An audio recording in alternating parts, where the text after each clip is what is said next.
Hey guys, I'm going to go ahead and just welcome you again because we're so excited that you're here. So Garner Blue is a line of hand-dyed indigo textiles and accessories. I sell it online. I travel to curated markets, and then I also have a little retail shop in my town where I live, Jackson, Tennessee, so opposite side of the state. And I'm pumped to be in Knoxville again for this. So before we dive into the panel and I kind of introduce who's here, I really would love to know who is in the room. So if I could get you guys to raise your hand if you're at a place where you kind of still just have an idea, like you're trying to figure out what you're going to move forward with, what's going to be the first thing you do, raise your hand. Okay, so we're a lot in idea stage. Who is at that next level? Who's at the place where you're like, I've been doing this for a year or two, I kind of know what I'm doing, but I'm still figuring it out. Who's there? Okay, so a couple of overlaps. Some of you are new and still figuring it out. And then who is like, you know, I've been doing this for a little while, maybe even over 5 years. I'm kind of seasoned, but things change all the time, so I'm still learning. But you've kind of been doing this for a while. Maybe you've hit a little bit of a groove. Okay, cool. I felt like it was good for this panel to know who is in the audience so that we can really speak to that. So without further ado, let's talk about who is here with us as we kind of talk through rejection and failure and really just things not happening the way that you expected them to. So I'm going to start with Katie Vance. Katie is the founder of Porter Flea, Nashville's premier modern handmade market. Katie is about to kick off her 16th season with Porter Flea, which is kind of amazing. But Katie, so your role with Porter Flea, you are kind of a gatekeeper of sorts. You have sometimes to tell people that they don't get to be a part of Porter Flea because they don't fit. And I'm sure that that's not always amazing. So let's start out, first of all, just some tips for success. Like, what are some things that you would say that to set people up so maybe they don't get rejected right away?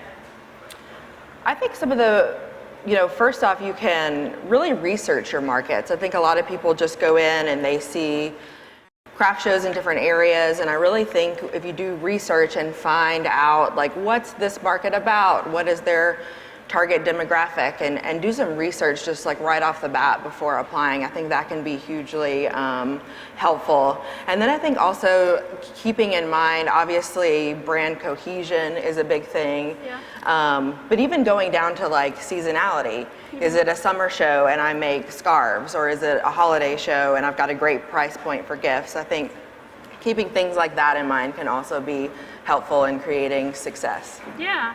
So now, some tips for when people get that rejection. You send back the email that says, hey, maybe not this year, try again next time.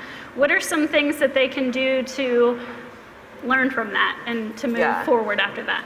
I think just really kind of taking a look and again, going back and is my brand cohesive?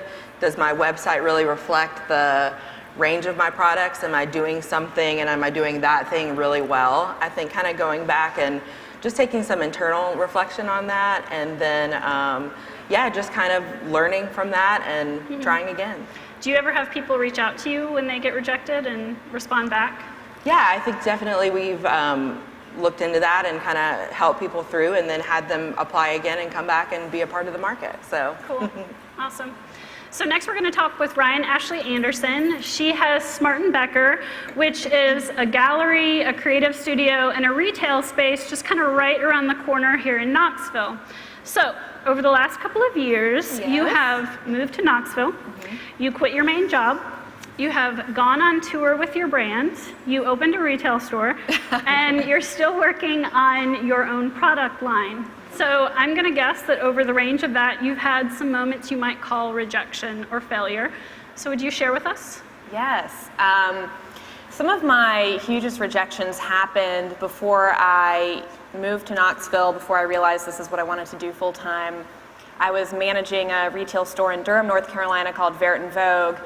High-end products, really beautiful designer clothing, and they gave me the opportunity to submit my collection to be a part of the whole collection. And this is sort of the epitome of making it to me at that time. I thought if they approve of what I do, I can go anywhere with this. And so I created a new collection specifically for them, and man, I was like, I'm gonna be all over the country with these necklaces, they're beautiful. And I submitted it, and the meeting did not go how I hoped. In fact, by the time they'd edited all the things I didn't like about this collection, it was totally different. And at that time, I felt really heartbroken and stubborn. So I kept making those damn things and pitching them to other stores and galleries and shows, and they just didn't sell. So I bring that up because I learned along the way, after things like this happening a few times, it's not that I'm not talented or they don't like me or I don't know what I'm doing. It's just, it's not always a yes. Sometimes things just need edits and changes, and they saw my potential. They weren't inviting me to submit because they thought I was exactly where I was going to be today. They saw what I could be in the future and what I could do over time. So things like that happening helped me develop a collection that I both enjoy making and that people also enjoy wearing, which is super important because not just making them for me. So. Yeah, Bob and I were actually just talking about that. It's a really unique balance for a maker and creative entrepreneur versus this like straight up like startup founder who's like kind of out there to really grow and scale and get huge and make money.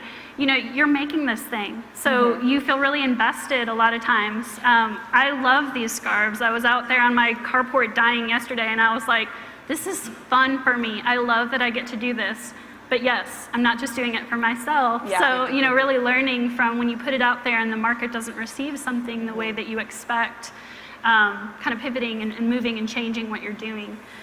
So speaking of Bob, we've got Bob Camp here. He is a business growth consultant. He has worked with hundreds of small businesses over the past 40 years, and he really helps out a lot at the Knoxville Entrepreneur Center and also the Knoxville Chamber of Commerce. So some of you might have already met Bob. But through the years, you know, you've worked with all these businesses. I'm sure that you've seen some success. I'm sure that you've seen them fail. Could you tell us if there are any trends, any things that you saw in those businesses that were really successful that you're like, yeah, that's something that could be repeated? Yeah, so a couple things. One is that, first talk about the mental attitude, because you know exactly where you were pointing to was that you just got to go out and do it. And you're going to get rejection. And I would say probably maybe more than anybody in this room, I've been getting rejection in sales for about 40 years. So I've had a lot of it. But that said, that piece of learning when you're meeting with your clients, because you know when you were talking about being the buyer, what we need to remember is that who we're selling to is buying. They want to buy something. They want to buy something, whether it's for them personally or if you're selling to a business. You know, what is it there, you know, and I think about selling to retail. You know, Katie has customers that she's trying to serve. So how do you learn what it is that they need? So from a rejection standpoint, the very best, one, they do their homework. They research the markets, they research who they're selling to, they prepare and go into the meeting. They ask questions. They present their product, but they just don't show up and throw up. You know, what they do is they actually come in and say, here's what I have, but help me understand how can I help you be successful? What is success for you, and how do I help you acquire my products? And then after the sales piece, they're actually going back and saying, how did that meeting go? I'm going to learn from that meeting. What did that person say that I didn't respond to positively, or I didn't respond to at all, that if I had, might have made the meeting better? So they see the rejection as a learning experience to say, how do I develop my products better? How do I get better at selling? How do I get better at serving my customers? So that's a main piece and common thread. The other common thread is, which I find amazing, when I started in business, this was not what I had. I didn't have all these people in a room coming together trying to learn from each other. You know, I had to go find people. So it's really important that you find people who are in the same space, not necessarily in the same market, but in the same time frame where you are starting your business, going through the same troubles. Find some old gray hairs, or in my case, no hair, who's been through it a few times and says, I can help you get there faster, And then find even younger people who have new ideas, who are fresh and are energized. So find a good group of people to work with. To me, those are the two things that really stand out for people who have been very successful. Okay, cool. And we'll hit on a couple of the things that you brought up more in the panel. But let's go on to Phil. So Phil Sanders is founder of Citizen Supply, which is a really amazing, massive artisan marketplace located in Ponce City Market in Atlanta. They have over 150 small business owners, creatives, makers represented in their space, and they're really trying to bridge that gap between consumers and makers. It's all about experimenting. So I'm going to have Phil actually talk about something that he started before Citizen Supply called Foster, and talk a little bit about the transition from Foster to Citizen Supply, kind of learning from what you kind of first put out there. Sure, yeah. And it's kind of, I think when you're all sitting here and wherever you started, there's not like a straight line from where you started and where you are right now. And so I think for me, when my wife and I moved to the city, kind of from the suburbs area, we just knew what we wanted to be a part of as far as like the values of it, like what the community felt like, what we were moving towards. And so Foster was founded as being, we were photographers and freelance graphic designers at that point. So Foster was started as being this kind of co-working space, but for folks that were like solo, self-starters. And so we tried to make this space where it's like we could all learn from each other and, very kind of utopia-esque thing. And, it's more complicated than it seems. So then you start it and it's very hard to pay rent and it's very hard to get people to sign for things. And then the things that you're struggling, if you're struggling for cash flow in your business, more than likely they all are as well. So you're like, well, okay, you gotta pay for this desk, and if you don't, then I can't pay my rent. So it was a very hard lesson in combining the core values I wanted for like a company and the goals I wanted for a company, but also the reality of the community I was serving as far as like who my customers were, right? So I think it just opened up a lot of open and honest conversations, and then it turned me into a problem solver, right? So like I was like, well, if they can't afford this level of rent, I've got to figure out a business plan that can pay my rent and still grow the company. And so with that, we started doing these once a quarter maker pop-ups. We had a studio space, about 1,000 square feet, and we just crammed like 30 makers in there. And we'd open up to the public, and it showed me like two things. One, it's really cool to invite your public community into something, which is like Porter Flea, I'm sure you see. You're just like, it's just so cool to see people be like, time is your most valuable thing. And when people spend time with you, it's proving that what you're doing other people care about. So it was very cool to see that. And I also really love being around makers and just that attitude, and they're just making something, and there's something just life-giving from that. So it just so happens that Foster was right beside this new huge like 2.2 million square foot development called Ponce City Market, and they were having trouble filling this 12,000 square foot store with like an artisan concept.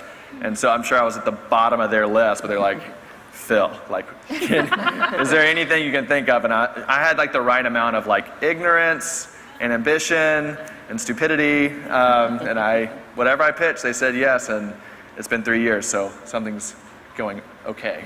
Yeah, yeah, sure. Like it's been good, yeah. Something's going awesome. So along the lines of the question we started with Katie, you are a gatekeeper of sorts with retail, Sure. So you oftentimes are trying to evaluate brands. Are they going to be a good fit for Citizen Supply? And I understand Citizen Supply is pretty different than a lot of retail spaces. You have this massive framework. But could you offer any tips for people as they're thinking about trying to first break into retail, tips to Sure. set them up for success? Yeah, I think the biggest difference between us is I'm open 363 days of the year, and Porter Flea is pop-up. So I think as a maker, you need to define, kind of what level is it that you want to be supplying product for? For us, and like what markets, So, there's some people like we bring on and then we become immediately their best seller, and so it's like, can you handle like, I can supply you more product in a 2-week turnaround, or things like that. Like, what's your turnaround? What's your supply look like? What's your team look like? Can you kick it up a notch? What does holiday look like? Do you have the cash flow to prep for a holiday season in August? That sort of thing. And then there's, the pop-ups, which a lot of our people that do really well still do pop-ups, and I think it's like an active kind of business model. But I think it's good to dabble into a few markets to make sure that, okay, like I did a market in Atlanta before I tried to get into retailers, to make sure that, that we can sell there. So I think it's just constant intentionality for us. It's like, we try to pivot really quickly. So if something comes in and doesn't sell well, we're like, why? And if something comes in and sells really well, we're like, why? And so I think that as far as like, being the gatekeeper, I think we are looking at the aesthetics of the product to match everything, the price point of the product to match what we see our customers going after. But we also really look at like the attitude of the maker, because it's a partnership. And if we're just getting like, complaints all the time, we're just like, hey, I mean, we love you, but like there's 150 and our team is small, and that, we carry everything with us all the time, So it's like, if I have to go home and just think like, oh, like tomorrow I've got to, it's just like sometimes it's better to cut it. So I think just the attitude of like, we're in this together, we're figuring it out together, good and bad, we're in it, So those are a few things. I don't know if that answered your question. No, or not, totally. but. You hit on something that I think is really interesting, and it's that this whole thing, there's people on both sides. So you're a maker. It takes guts for you to put this out there and say, Phil, could this work at Citizen Supply? Katie, could I be a vendor at Porter Flea? But then there are literal people on the other side of that. Phil mentioned, the team and his staff that he's working with, they're trying to work on behalf really of you guys to see how your products do in their store. But just knowing and kind of keeping that personal thing in mind. So I want to go ahead and mention this Menti system, the menti.com, our code 488338. So I've got my phone over here, and I've been like over here scrolling and looking. I wanted to mention that so you guys weren't like, what is that girl doing on stage? She's just like looking at her phone. So that's what I'm doing. Some of your questions have already come in. I think we already have like 10 questions. So one of them is actually one that I'd been thinking about too, and it's that rejection's personal. So, we're keeping in mind there's people on the back end. You guys are here on the front end. Do any of you have anything that you want to speak to, knowing that you said it's this mix between, maybe being a little bit stupid, maybe, just kind of saying, I've got the guts to do this. Does anyone want to speak a little bit to that, what, that personal side of having the guts to do it, but then also being able to move forward once you do get that rejection? Bob? Yeah, just number one, I've always believed the greatest things you're ever going to do, you've never done before. And so that's something you always need to be thinking about. But I'll give you an example, and I'll give a shout out to KEC and Propel here with the Chamber. They do training programs, and they do some different things that, for different groups, and they're great programs. But let me give an example of an individual. I believe she's in the audience today. We do training for people, and one of the training programs we did was about sales. And so this lady, instead of, I talk about showing up and throwing up, we always want to just go pitch our product, and we think someone should love it as much as we do because we just have all this energy for it.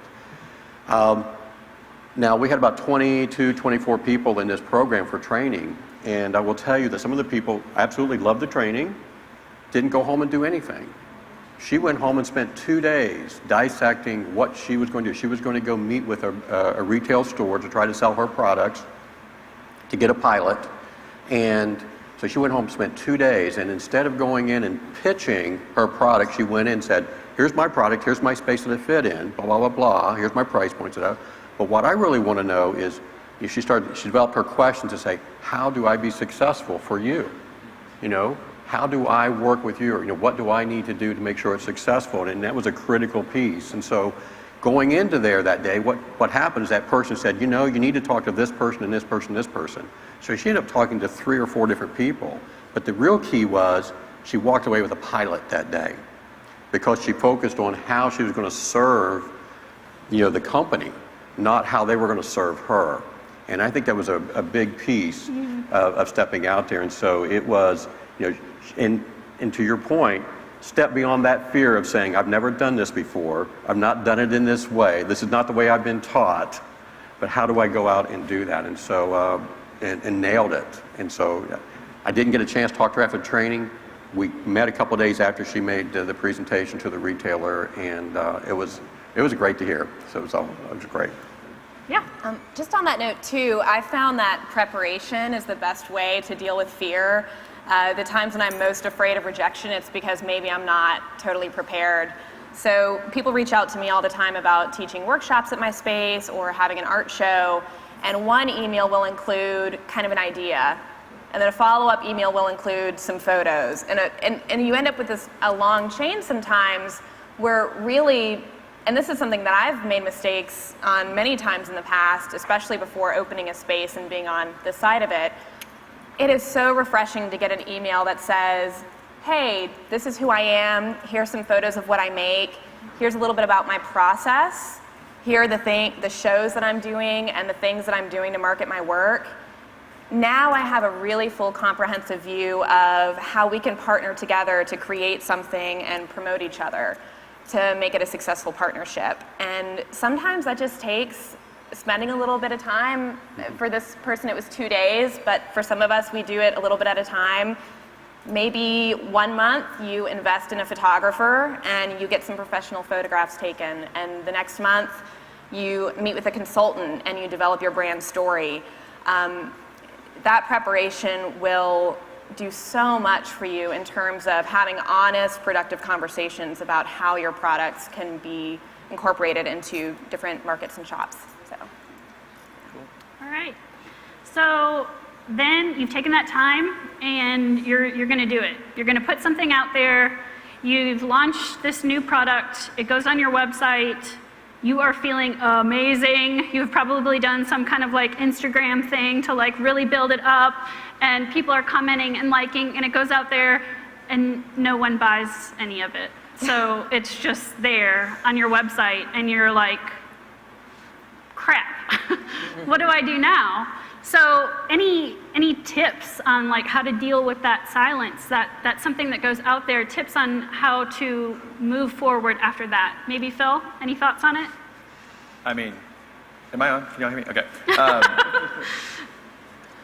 That's everybody. I mean, as Citizen, we don't do a lot online yet just because we don't have the capacity to do it well, but we'll post something on Instagram and like nothing. So I don't know if that's any form of comfort, but I think the people that do well, specifically with digital and online, are just the people, like you've gotta be, it's just how proactive you are. I think people know when they're receiving something that's last minute, and so you gotta understand it's a journey, and it's hard when you think about a customer, like you want them to see something like super quick and be like, I want it. But like I think about it as I'm a consumer, and if I'm gonna invest $100 in something, I'm gonna need to think about it for a long time.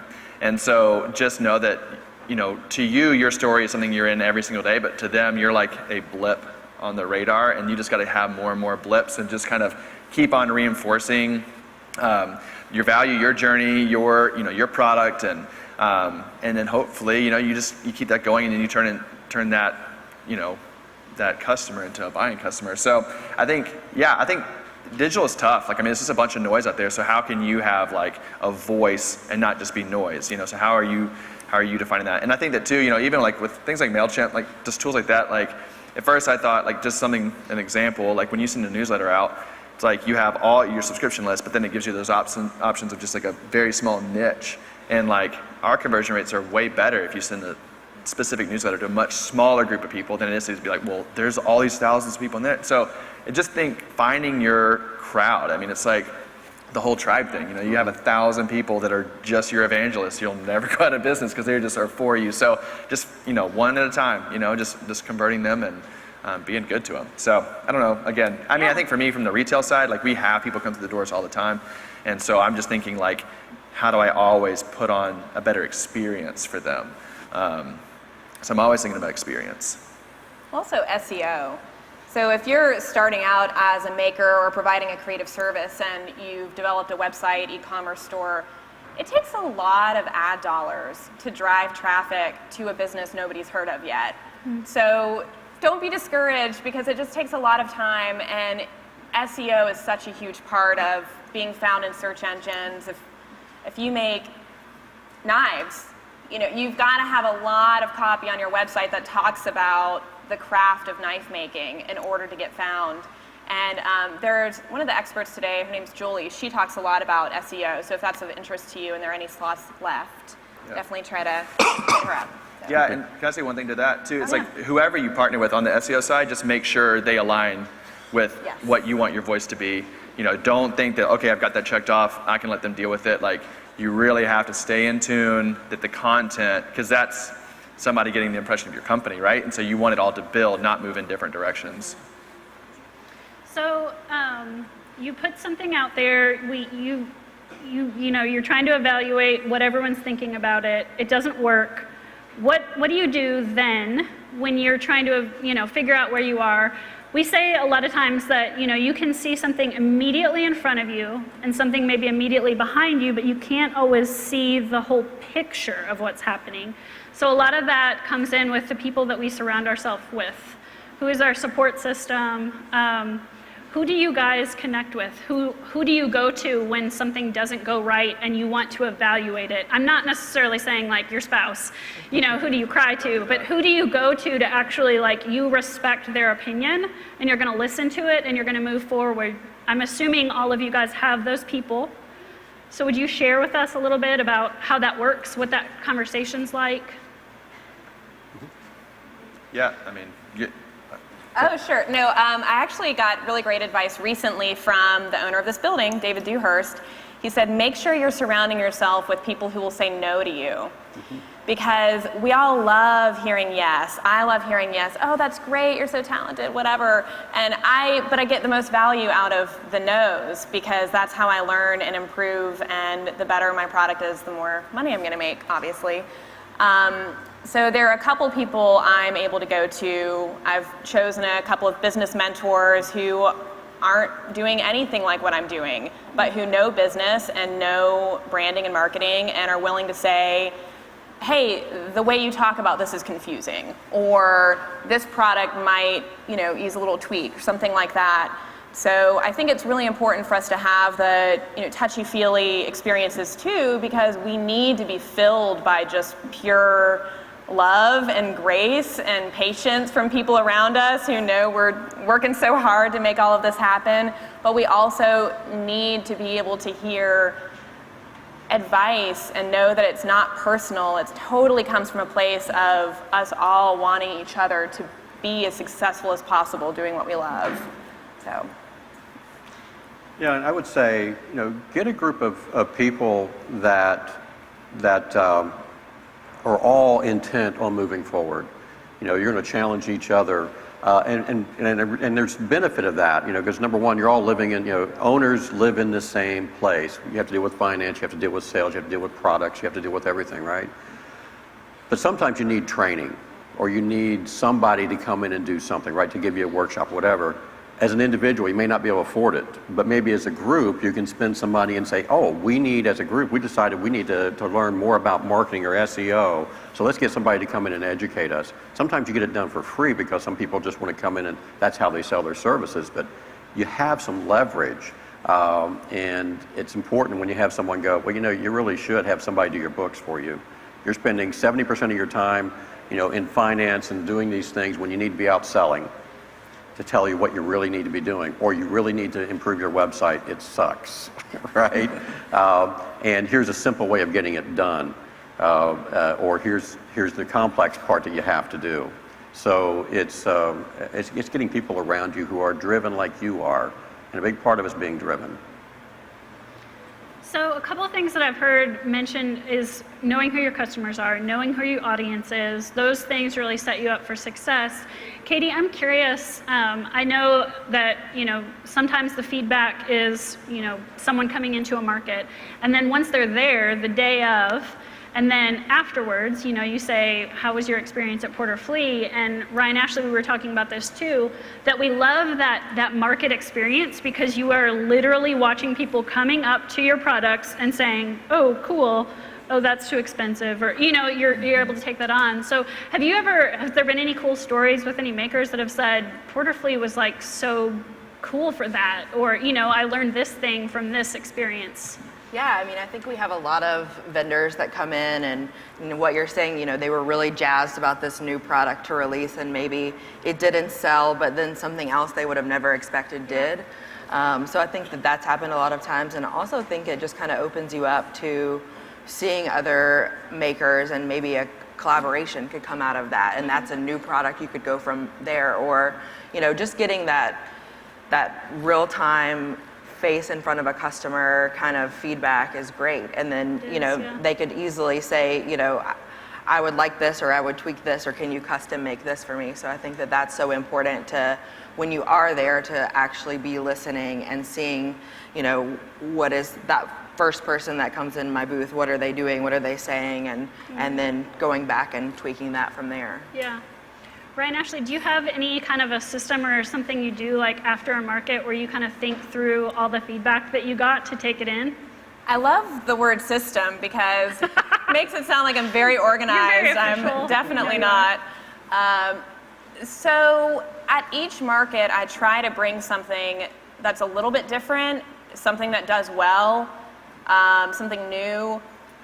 My most recent market was in Greenville, South Carolina. And the collection, I have this necklace collection that is by far does better than anything else I make.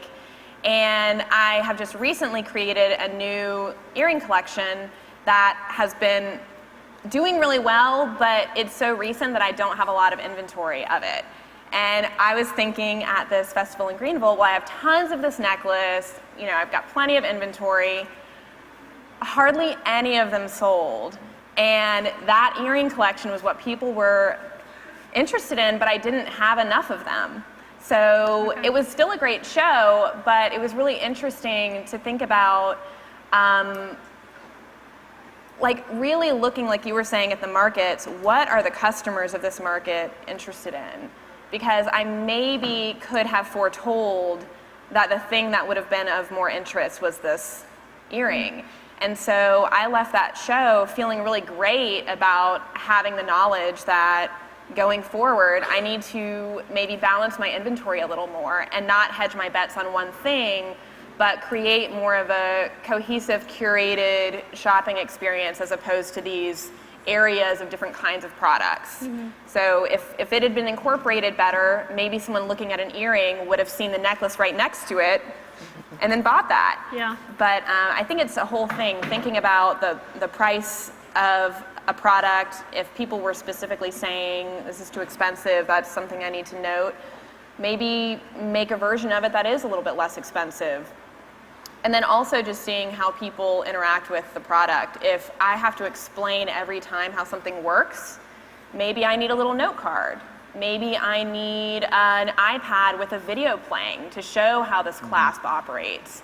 So there are lots of tools that you can use to improve the shopping experience, that if you're really engaged with your customers at those shows and at your booth, you're going to learn those things, and just kind of putting them into action as soon as possible so you don't lose that knowledge.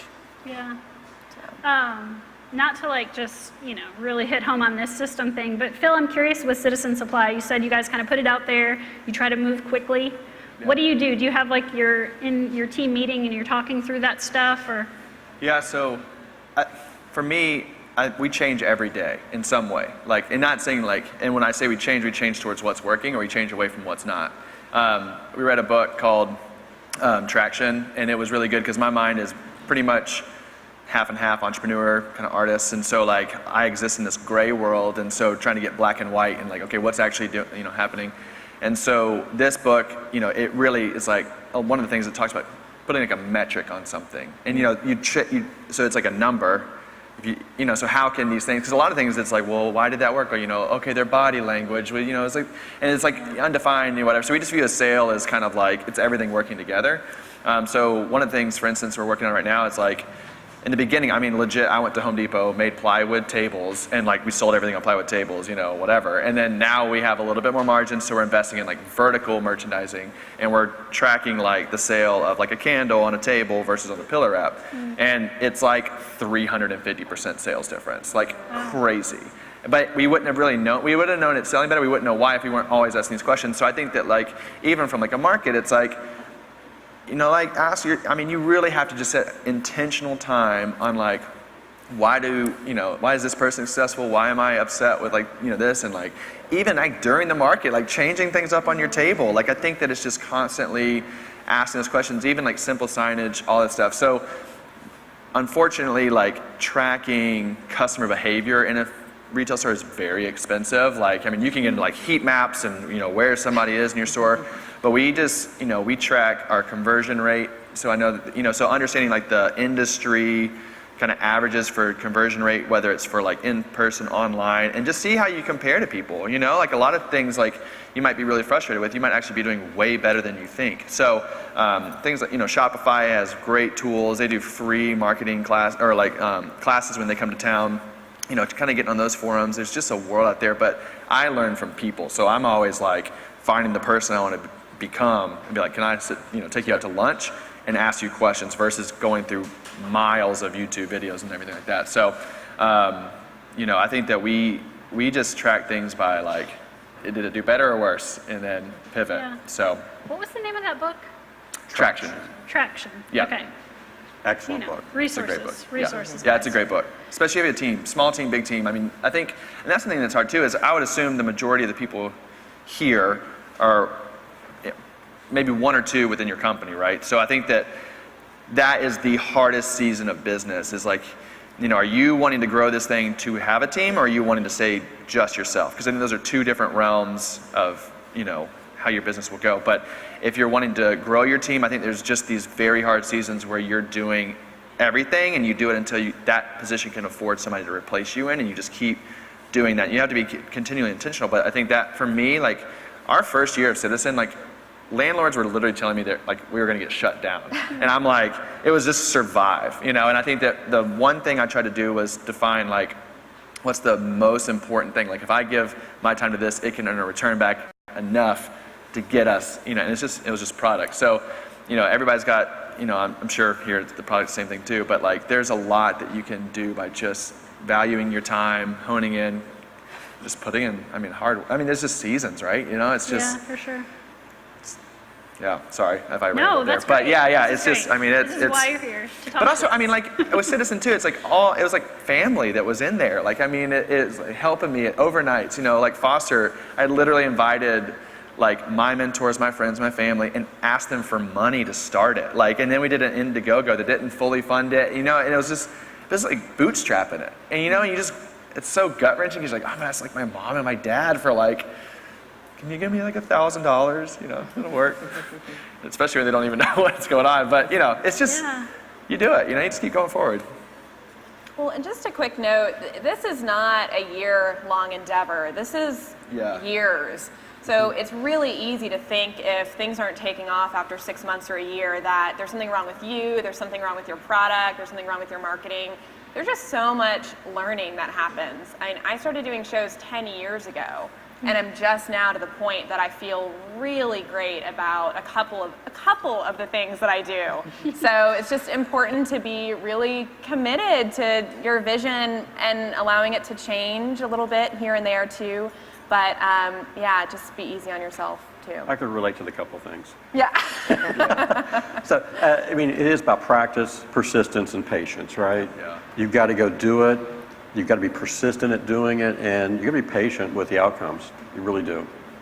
I think along that line too, it's, you know, we have a friend of mine, Maker, that has the kindness is key shirt, and I feel like Phil talked about that a little bit, but you have to realize there's people on both sides. Like, you're a small business, we're a small business, and you have to keep that in mind. I think, you know, when we go through a market and we have, you know, a group of waitlisted people, I think it's really key, the people that shoot back an email like, thank you so much, I'm excited, I'll jump in if you guys have an opening, like, guess which people get selected when we have an opening. You know, it's just like, keep that kindness going. Rejection is going to happen, and you know, and I think it's what Bob's saying, it's a part of the process, and embrace it and be kind along the way. Yeah. And even with that, like, I think as entrepreneurs, we have a tendency to like not take into account our own health and well-being, but like your company is only going to be as healthy as you are. Like, and there's seasons, and I think that like the peers I was around, it was just like you're working really late, and then you go home, and then you drink, and you know, it's like, give your body some water, like go for a run. Like, I think that like those things, like if it's going through a really, really intense season, you've got to give your body something to work from. Like, I'm just talking like nutrition and water and like an escape that is healthy, you know, getting outside, seeing the light of day. Like, those things will just breathe so much life into your company. And it's simple, you know, it's like, yeah, nobody can work 15-hour days forever, you know, or whatever. So it's not sustainable. Okay, there's a lot of different questions here, and I've pulled from some of them already. I feel like we've talked about some of these things, so we've got about 10-ish minutes left. So let's see. It says, one of these questions says, you talk about finding your market or your audience a lot, but where and how do you actually start that process?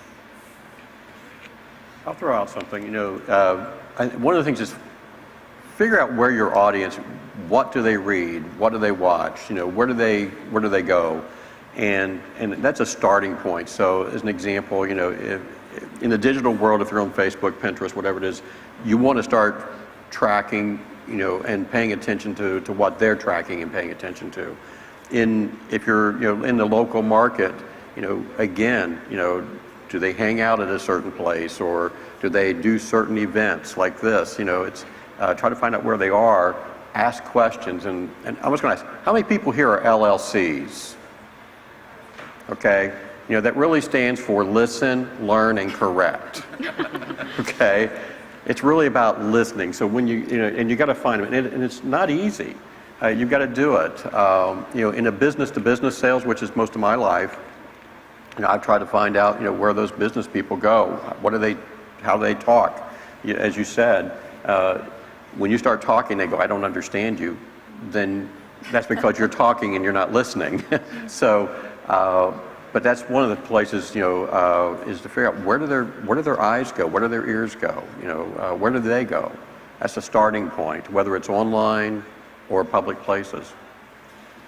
If you're on Instagram, which all of you should be on Instagram, look at your followers. So the people who are following you, they're posting about what's important to them all day, every day. And if it's coffee shops, maybe your photography includes some lifestyle shots of your work being enjoyed at a coffee shop. Things like that you can do, and you'll start seeing feedback on that pretty immediately. How much are your posts being engaged with and things like that. You can also go really grassroots and host a focus group. Have a bunch of friends over for dinner who are like you and who are different from you, and see what they like and why, and see some areas for growth.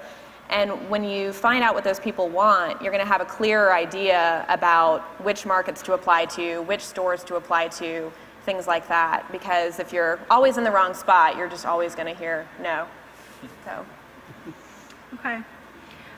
Two practical ones that came through. One asked what the name of the market is that Katie's involved with. It's Porter Flea in Nashville. Porter Flea. And then someone asked the author's name for the book Traction. Apparently there's... No idea. It has a like a tire on it. A tire. There is a tire on this book. Is it Gary book. something? I don't know the name, but Gary Traction, Vayner or if you just do something. Traction on Amazon, It's not a Gary Vayner it's the guy. first one that comes up. It's not? No, Okay. it's not, No, it's not Gary. All right. Yeah. No, it just- has a tire. Go with a on tread Amazon, it look for Traction. Yeah. So this question, how do you balance pushing innovation and creativity while still guarding your bottom line? Pay attention. Yeah. I mean, it's really, I mean, that's the toughest balance, but that's the balance you have to find. Have you all heard of like minimum viable product? It's like, what can you invest the least amount into to see if there's any traction with that thing, you know? So it's like, basically, how can you start really quick and then going the way a customer is like saying, yes, keep coming, like that's what I'm into, you know? Like when we started Citizen, we had like 45 vendors, and there's a handful still that we sell, and it's just like, you know, you can't deny if a customer's coming through and saying like, and not buying something, that you have to pivot. And so at first I was really bummed about it, because you're like, oh, like I can't like create the store maybe the way I want to, but from a physical location, you know, you were right here, there's certain people that live right around there, and you know, it's like there's, you know, you can't control everything. So I think just really getting something out there and just testing it, you know. Mm-hmm.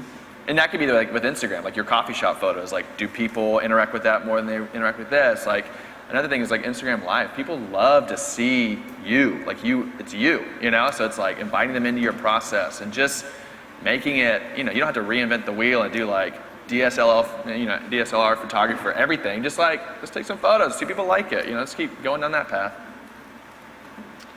All right, let's see. This is potentially, I mean, we've hit on this a little bit, but it's saying, you mentioned being able to pivot.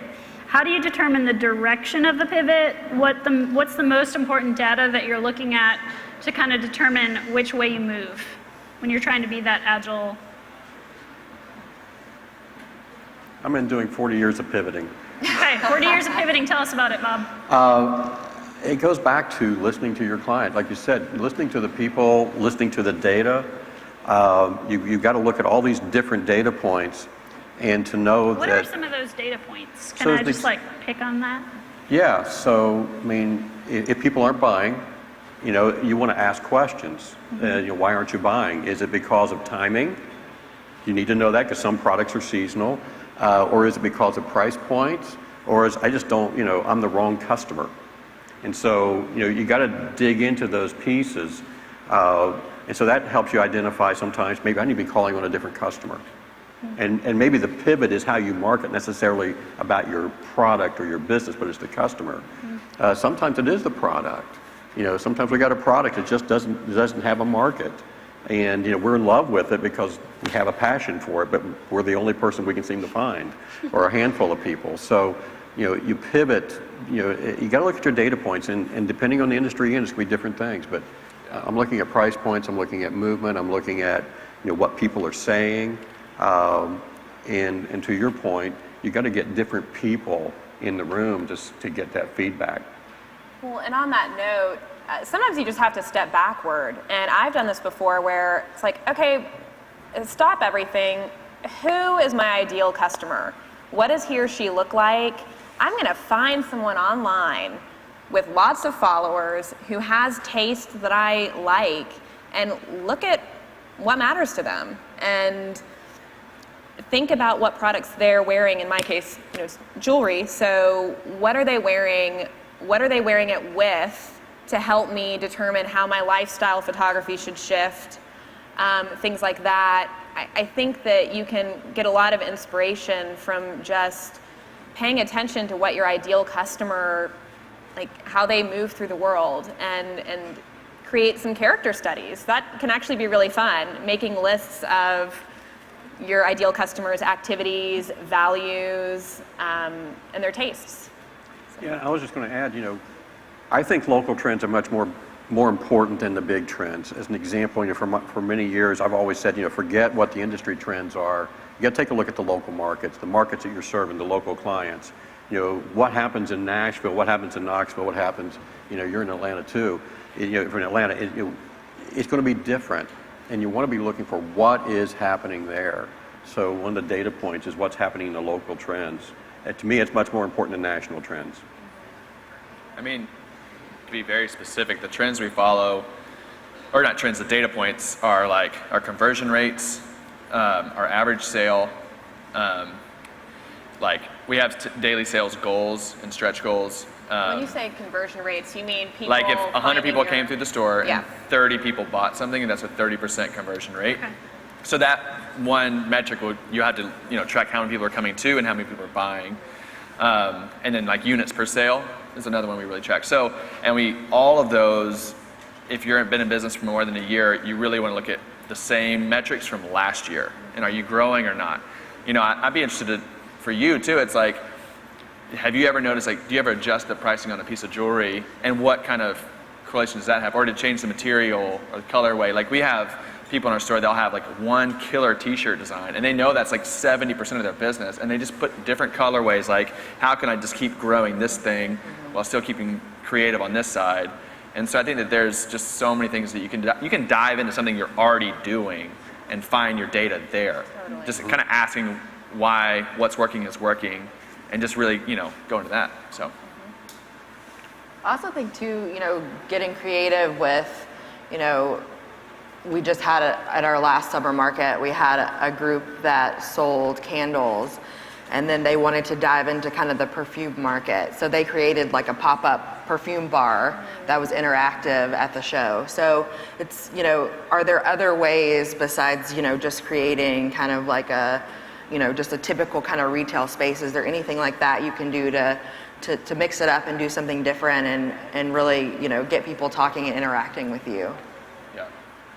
And it's not maybe a fit for everybody, but a lot of our more successful online makers, they'll sell other people's product also on their site. So if they make bags, they're doing accompanying items, whether they're wholesaling those themselves and selling them, or like doing like some consignment deal where they do that with the other person as well. But that just is like hey, there's other stuff, like continually giving people reasons to come to your site. But we've seen that a lot too. Yeah. All right, I think we're about to wrap up. Real quick, any like last minute, like this is a group of, we saw at the beginning, there's a lot of people who have like not even dived right in yet. They're just starting. And then some who are right in the middle of it. Quick words, any of you that you'd like to share with them? I just wanted to just follow on. Surround yourself with people who are going to challenge you. That's, to me, is the biggest thing. When I started my first business for myself, I was looking at investing a lot of money to get that business up and going, and what I was told, go find somebody to buy it first. That was, I'm a salesperson. I didn't like that, but that was the smartest thing I heard.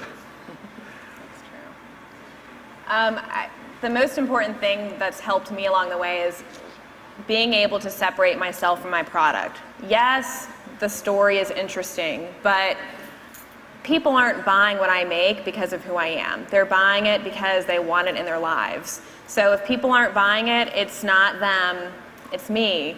It's not me, it's my work, So just really seeing those moments as opportunities instead of moments of rejection, because it's all learning. So just being willing to hear those no's and have shows that maybe don't go so well and learn from them so you can become better and create a better product.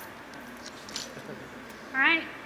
So we hope that this panel has helped kind of normalize rejection, failure, understanding that this is a part of all of our paths to success. So we hope you guys have learned from some of this stuff. Thanks.